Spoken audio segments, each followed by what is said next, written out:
Ladies and gentlemen, boys and girls, I'm the Southern Wrestling Scholar, ZJ Pierce, the host of the Nerdz Watch Wrestling podcast, and this is Quick React. And today we're talking about the March 9th episode of Monday Night Raw. It was fine. I mean, that was the world's goofiest opening segment ever. But other than that, it was fine. There were 3 matches on the whole card. And yes, I do count the gauntlet match as a singular match. Come on. But, I got, real bored into this show, y'all. Because, like I said, last week was a very good show. Last Monday Night Raw, so much happened. We got the Paul Heyman attack.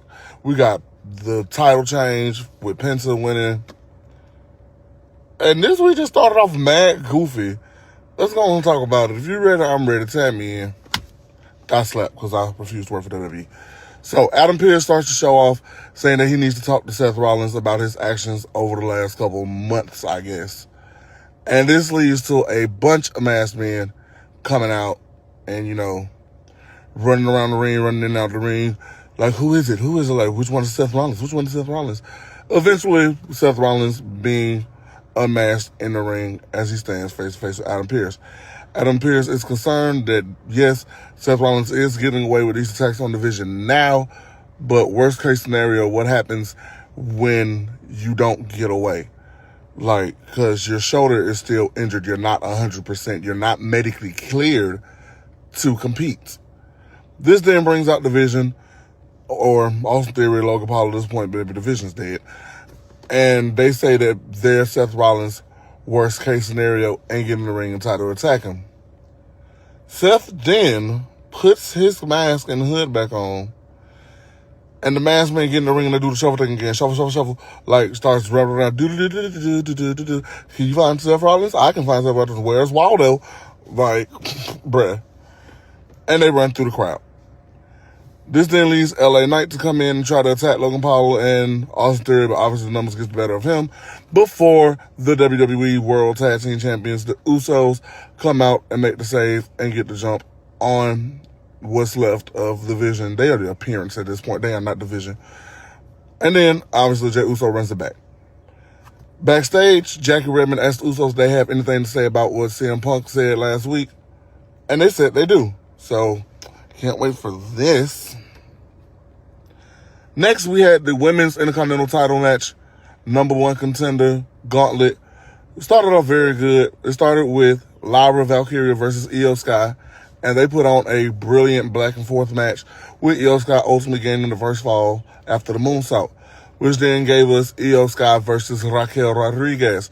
And this became more about power over agility. Obviously, there was going to be some Judgment Day shenanigans as Liv Morgan would try to interfere on Raquel's behalf. But Stephanie Vaquer will come out and attack Liv Morgan, distracting Raquel and let Io roll her up. This didn't sit well with Raquel, so she basically just threw Io Sky around the ring for a comfortable while, eventually knocking her unconscious, which led to an easy pinfall victory for the next competitor, Ivy Nile. Yes, you just heard me. Ivy Nile pinned Io Sky on regular Monday Night Raw. Good for you. But then she would ultimately fall to Bayley, because Bayley. She would fall to the Bayley to Belly. When was the last time I got a pinfall?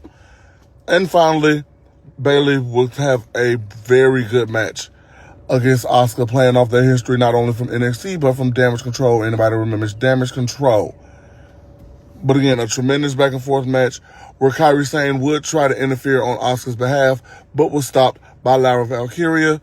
Bayley would counter the Asuka lock into a rose plant and pin Asuka to become the new number 1 contender for AJ Lee's Women's Intercontinental Championship.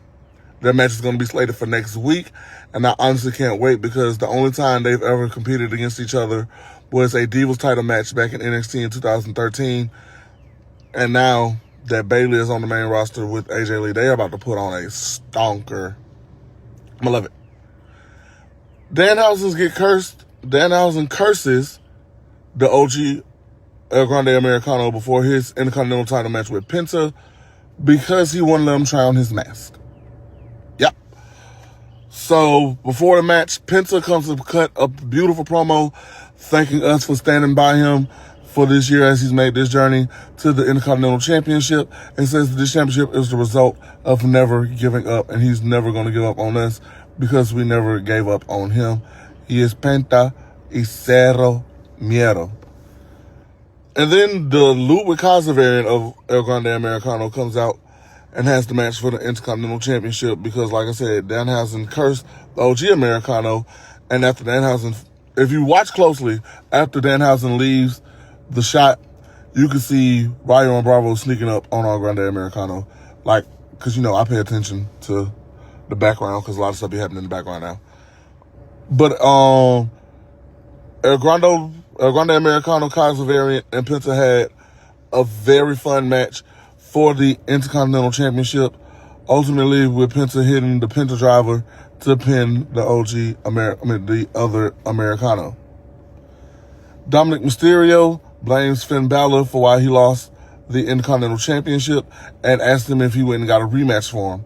Finn Balor says that if you want to be the greatest Mysterio of all time, then you need to learn how to do things yourself. But if you're going to be complaining and stuff like that, then maybe you are just an entitled prick. This led to Finn and Dominic getting into a quick little scrap.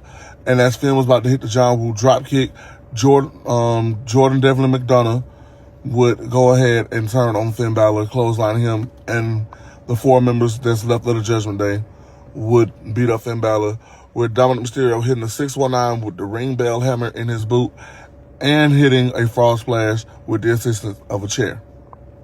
I meant to mention prior to that how Stephanie McCurry cut a very good backstage pre-tape promo on Liv Morgan, saying that she sees all the potential in the world of Liv Morgan, but Liv Morgan is too distracted by being a ditzy blonde, hanging on to cheap men, and insist on doing things the wrong way. So at WrestleMania, she's going to get humbled. And that kind of led to that whole Dominic Mysterio needing to talk to somebody about getting his rematch.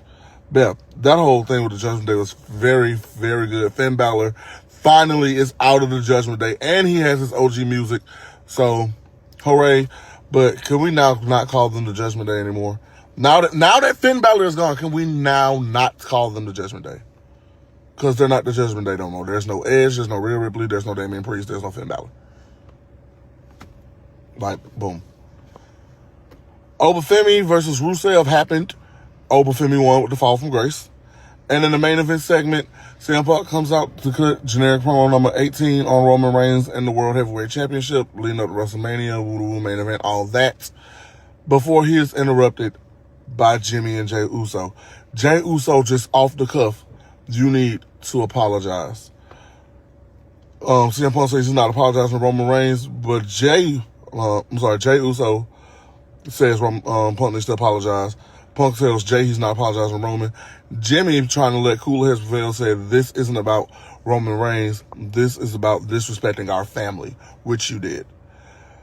And CM Punk says he wasn't trying to disrespect your family because he's very grateful to their family, including Alpha's brother Sika, because it was Sika who would give him a roof over his head, food in his mouth, like he would hang around him as he was up and coming wrestler. But he still tries to think this is about Roman Reigns. So Jey has to reiterate, this isn't about Roman Reigns sending us out here to handle business. You just need to apologize.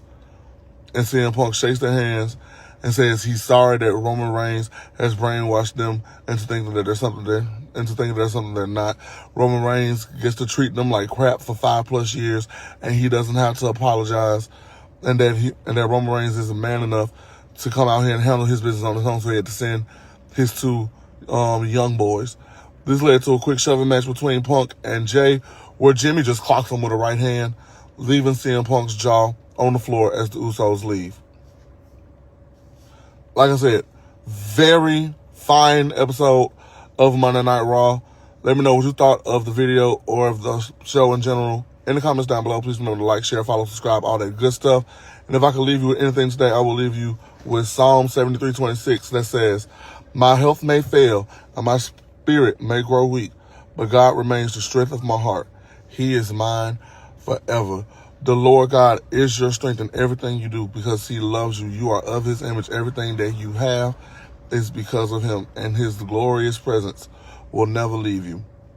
For a quick rack, I am the Southern Wrestling Scholar. Please be on the lookout for the latest episode of the Nerdz Watching Wrestling in the upcoming week, as I will be doing a deep dive into AEW Revolution with some very special guests.